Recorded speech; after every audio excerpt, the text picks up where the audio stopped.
हाथ से हालात बदलने की राहुल गांधी की कोशिशों का बुरा अंजाम हुआ। हालात तो नहीं बदल सके, लेकिन इस चक्कर में खुद कांग्रेस की हालत पतली हो गई। उसके मुकाबले योगी आदित्यनाथ के बटोगे तो कटोगे का जादू हरियाणा से लेकर जम्मू कश्मीर तक खूब चला।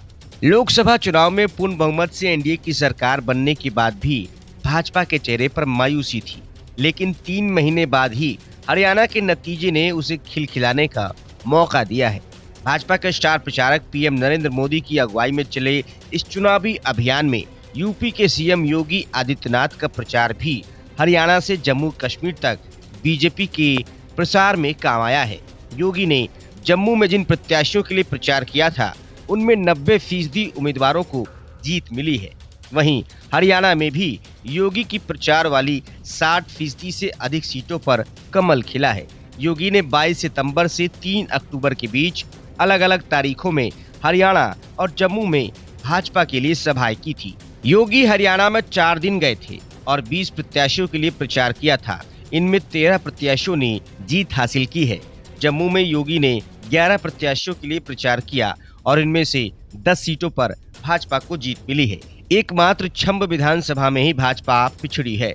खराब मौसम के चलते योगी ने यहां मोबाइल फोन से सभा को संबोधित किया था। जम्मू में योगी की प्रचार वाली जीती सीटों में कठुआ और किश्तवाड़ जैसी सीटें शामिल है। किश्तवाड़ में भाजपा ने शगुन परिहार को अपना उम्मीदवार बनाया था।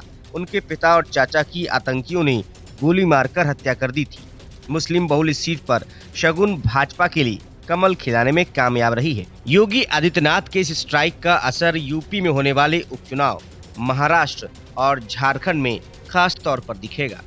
यूपी में इसलिए क्योंकि उत्तर प्रदेश में संविधान बदलने और आरक्षण खत्म करने का जो नैरेटिव राहुल गांधी और अखिलेश यादव ने चलाया, इसका फायदा भी उन्हें मिला। लेकिन उपचुनाव में भी उन्हें ऐसी ही कामयाबी हासिल होगी, क्योंकि नरेंद्र मोदी की अगुवाई में एनडीए की लगातार 2 बार बनी सरकारों का ट्रैक रिकॉर्ड कभी आरक्षण विरोधी नहीं रहा। जहां तक बात संविधान और लोकतंत्र पर खतरे के राहुल एंड कंपनी के दावे की है, तो इसके पीछे भी कोई ठोस आधार नहीं है।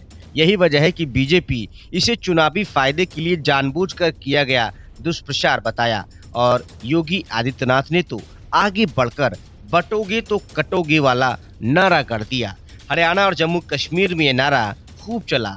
विश्लेषकों का कहना था कि लोकतंत्र, संविधान और आरक्षण को खतरे का दावा दुष्प्रचार था, तो अगले ही चुनाव के नतीजे इस बात की तस्दीक कर देंगे। अगर राहुल गांधी और विपक्ष का इंडी गठबंधन दलित मतदाताओं को बीजेपी से दूर करते रहने में आगे भी कामयाबी हासिल करता है, तब तो यही साबित होगा कि इन खतरों का डर गहरी जड़ें जमा चुका है। अब जब दोनों प्रदेशों के पक्के नतीजे आ चुके हैं, तो यही साबित हो रहा है कि राहुल गांधी एंड कंपनी का दावा दरअसल दुष्प्रचार ही था।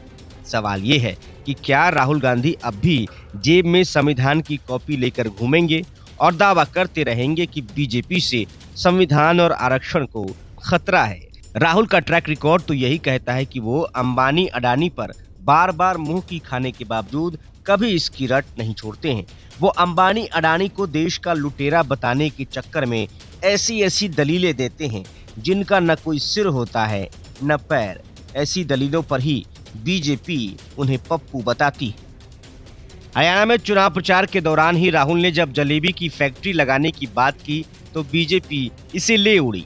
राहुल की छवि का मुद्दा हटा भी दें तो इतना तो सही है कि जिन दलितों के दम पर राहुल, उनकी पार्टी कांग्रेस और इंडी गठबंधन के साथी दल अपने रिवाइवल का सपना देख रहे थे, उस पर फिलहाल तो पानी फिर गया है।